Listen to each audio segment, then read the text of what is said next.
একুশের বিধানসভা ভোটের আগে লক্ষ্মীর ভান্ডারের প্রতিশ্রুতি দিয়েছিলেন মমতা বন্দ্যোপাধ্যায়। তৃতীয়বার ক্ষমতায় এসে তা চালু করেন তিনি। পর্যবেক্ষকদের মতে মহিলাদের হাতে নগদ পৌঁছে দেওয়ার এই প্রকল্প একের পর এক নির্বাচনে ব্যাপক ডিভিডেন্ড দিয়েছে তৃণমূলকে। এবার সামনে ২৬-এর বিধানসভা ভোট, সেখানেও কি লক্ষ্মীদের ভরসাতেই ভোট বাক্সে লক্ষ্মী লাভের অঙ্ক কষছে তৃণমূল? প্রশ্নটা উঠছে কারণ বিধানসভা নির্বাচনকে পাখির চোখ করে একাধিক নতুন কর্মসূচি নিতে চলেছে তৃণমূল মহিলা কংগ্রেস, যার মধ্যে রয়েছে অঞ্চলে আঁচল থেকে তোমার ঠিকানা, উন্নয়নের নিশানার মতো কর্মসূচি। তৃণমূল সূত্রে খবর, ১ এপ্রিল থেকে শুরু হবে মহিলা তৃণমূলের নতুন কর্মসূচি অঞ্চলে আঁচল। রাজ্যের সব ব্লক, পুর এলাকায় ৫টি করে সভা হবে, চলবে ১৫ই মে পর্যন্ত। অন্যদিকে তোমার ঠিকানা, উন্নয়নের নিশানা কর্মসূচি চলবে ১৬ই মে থেকে ৩০শে জুন পর্যন্ত। দিদি মহিলাদের সাথে, মহিলাদের পাশে, এই প্রচারপত্র প্রতি বুথে বাড়িতে বাড়িতে বিলি করবে তৃণমূল মহিলা কংগ্রেস। মাতৃবন্দনা আমাদের রাজ্যে বন্ধ অক্টোবরের ২২ থেকে।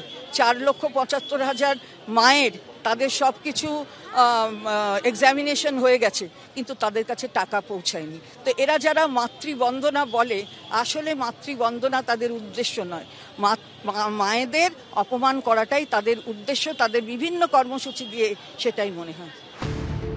জাতীয় নির্বাচন কমিশনের তথ্য অনুযায়ী এ রাজ্যে মোট ভোটারের সংখ্যা ৭,৬৩,৬৫,১৬৫।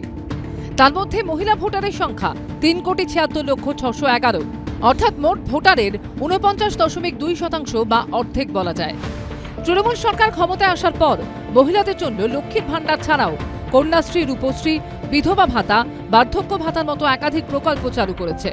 স্বাস্থ্যসাথী স্মার্ট কার্ড করা হয়েছে গৃহকর্ত্রীদের নামে।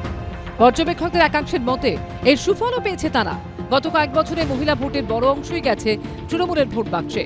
এবার সেই ভোট ব্যাংকেই টার্গেট করছে বিজেপি।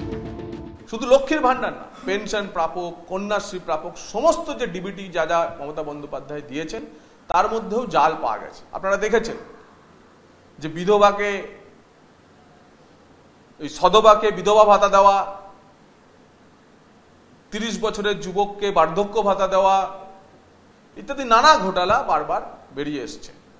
তাই সুশাসনের মাধ্যমে এই ধরনের সমস্ত প্রকল্পগুলির এনহ্যান্সমেন্ট বিজেপির লক্ষ্য, এবং তার জন্য আমরা আমাদের পরিকল্পনা ডাবল ইঞ্জিন সরকার হওয়ার যখন হবে তখন আগাম তৈরি করে রেখেছি। কংগ্রেস অবশ্য বলছে নারী নিরাপত্তায় তৃণমূল বিজেপি দুই সরকারই ব্যর্থ। নারী কল্যাণ কি সেটা তো সবাই দেখতে পাচ্ছে। এই দুটো সরকারের আমলে নারীদের ওপরে কেমন অত্যাচার হয়েছে প্রত্যেকটি রাজ্যে।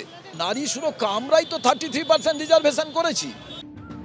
১৫ই এপ্রিল অর্থাৎ নববর্ষে গিরিশ পার্ক থেকে জোড়াসাঁকো ঠাকুরবাড়ি অবধি মিছিল করবে তৃণমূল মহিলা কংগ্রেস। আশাবুল হোসেন, অনির্বাণ বিশ্বাস ও ঐশী মুখোপাধ্যায়ের রিপোর্ট, এবিপি আনন্দ।